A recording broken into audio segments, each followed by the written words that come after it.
at least from my perspective, competitiveness in banking union is more single market. Yeah, I think that this is the way to solve the trade-off that some could argue in the debate around competitiveness or more or less regulation. I think that the way to solve the trade-off is advancing more in the banking union.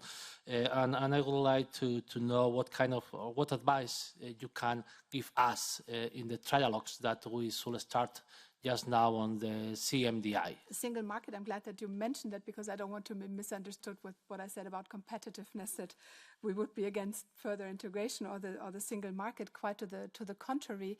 And there's a lot that can be said, but you mentioned the CMDI proposal, where I also think that it would be good in the upcoming trilogue to stay as close as possible to the original proposal by the Commission, because really what this is about is to make resolution more credible. And the more credible resolution is, the better are the incentives and the going concern. So for supervision, also when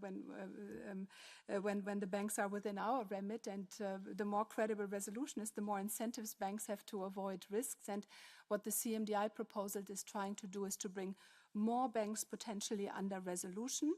Then, of course, you need the funding for it. So that's where the discussion also about the use of deposit insurance funds come in.